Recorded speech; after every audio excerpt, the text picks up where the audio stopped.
So ayun guys, no, napanood ko yung music video ni Miss Sarah G, no. So ito, habang lunch break pa guys, nagano muna ako. Mamaya ako gawa na reaction video guys.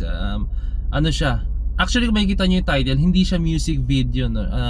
Music film siya yata if I'm correct, no. Correct me if I'm wrong na lang, no. Tapos nakita ko rin doon guys. Syempre andun yung SB19, no. Sobrang ano siya guys, no, napakaganda, no. Lahat sila may kanya-kanya sila, yung silang anim, may kanya-kanya silang participation doon sa mismong music video, no. So lahat sila may role. Ang ano lang guys, spoiler lang to sa mga nakapanood na, hindi pa nakapanood na, kaka-release lang guys. Sobrang ganda. Hindi ko na ano yung sarili ko like, kasi I'm a big fan of Miss Sarah G, no?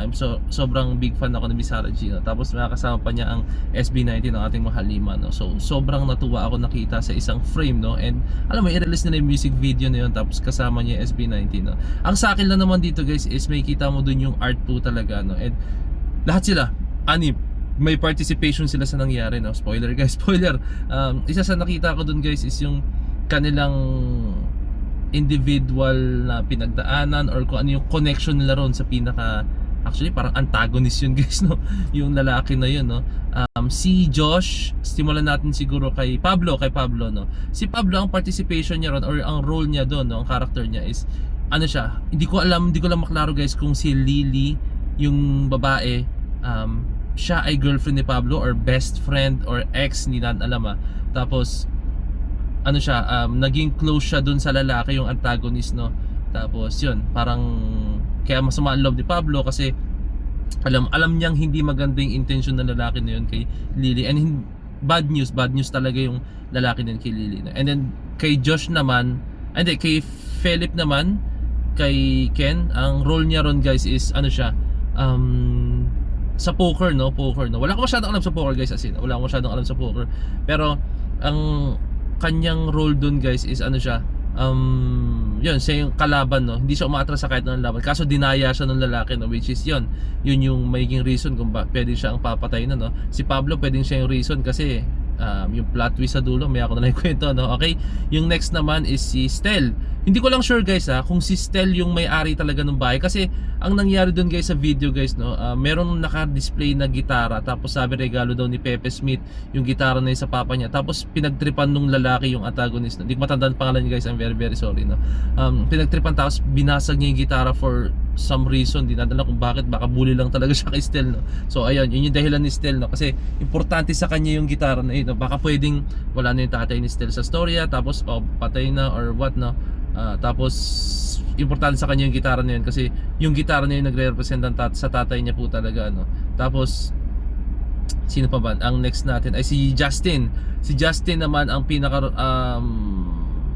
pwedeng maging si Justin yung maging killer ng lalaki, dahil si Justin yung naging ano yung pinaka tawag dito, naging binubuli ng lalaki, no. May time doon na merong girlfriend si Justin, hindi alam kung girlfriend or kung ano man, girlfriend or niligawan, no. Tapos pinapahiya nung antagonist si Justin doon sa babae, no.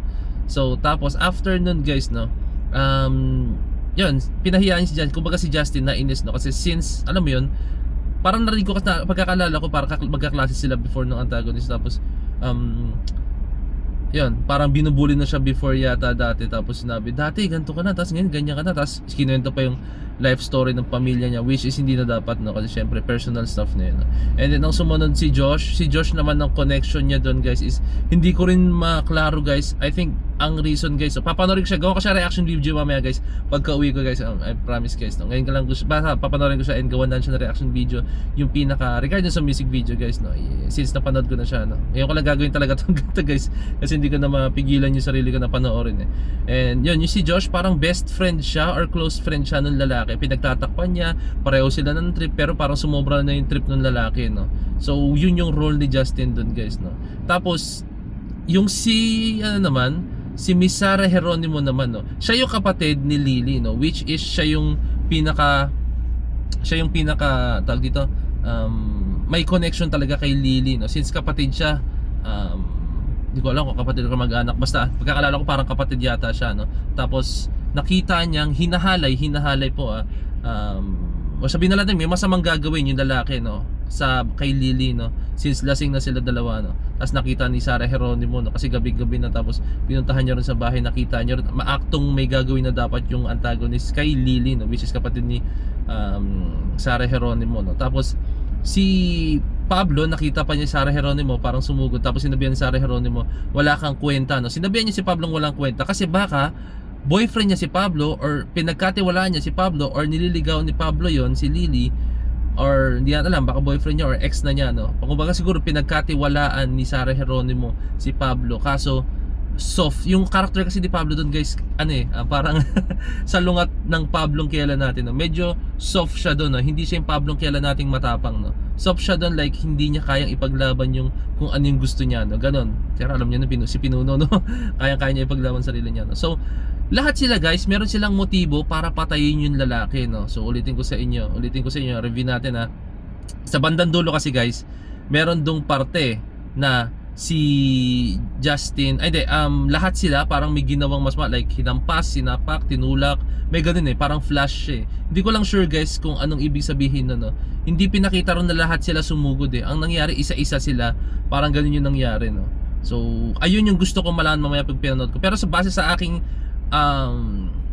panonood, guys, no, obserbasyon, no, sa music video mismo, actually music film, no, ano siya, parang lahat sila may motibo talaga, no? Like siguro pagpunta sa isang area nung lalaki, biglang sumugod si Sarah Geronimo, sinampal, tapos si Pablo umalis si Pablo, si ano doon, nakita niya, sinapak siya, tapos si Ken nga ang hardcore, hinampas siya yata ng hollow blocks yata, yung bricks. Loko to si Ken eh. Tapos ayun, lahat sila may motibo, no, kaya ayun yung nakita nating dahilan kung bakit nagkaroon ng ganong klaseng hidwaan sa kanilang dalawa, no. So ayun, no, yun, relax na ako. Hindi, ayun, sobrang ganda ng film, guys, no, as in salute Miss Sarah G, no, kasi ang ganda ng film, kasi di ba nga gagawa na siya ng panibago niyang music company, no, and ngayon na nga yun, guys, no. Hindi ko lang maalala, comment, lalagay ko na lang siguro sa baba, no? And gagawa ko na reaction video ulit to, guys, no? Hindi ko lang kasi ma-contain, guys, eh. Gusto ko na agad siya i-share, no? So spoiler lang, guys, and syempre in respect sa kanila, no, kaya hindi ko na siya ginawan muna ngayon na reaction video, guys, no. Like kung tutusin, pwede akong umuwi sa bahay, gawa ko siya na reaction video, kasi since lunchtime naman, abot ako sa bahay, malapit lang, 10 to 15 minutes away lang naman yung bahay namin sa office, no. Pwede ko siyang gawa na reaction video, pero hindi, syempre in respect, no, in respect din sa kanila. Ginawa ko na lang muna siya ng ganito na analysis video or review or reaction video. Actually hindi siya reaction video, I think review ko siya, no, honest review ko siya, no. Tapos ang ganda, guys, 10 out of 10 for me. Ngayon lang halos yata ako nakita ng gano'n, sobrang busog, as in, kasi ibang music video, guys, no, hindi nila napaparating ng maayos yung music video, gusto nilang mapag-isipin pa ng maigi yung mga tao, no. Yun, guys, talagang magigets mo talaga siya, yung visuals, yung storyline, as in ma-visualize mo talaga siya, guys, kung paano yung pagkakasunod-sunod po talaga ng events, no, and paano siya pagduduto. Hindi siya magulo, sobrang ganda ng pagkakagawa, no. So napaka-solid, napakagandang simula nito para kay Miss Sarah G, no, kaya a very big shoutout kay Miss Sarah G, no, galing. And syempre si SB19, no, talagang ang galing. Actually, guys, for me, pwede na lang gawin na yung pwede na lang gawin parang siya, music, movie. Pwede lang gawa ng inspiration yun para gumawa ng movie, no. Yung video na yun, yung music film na yun, pwede lang saan gumawa, no.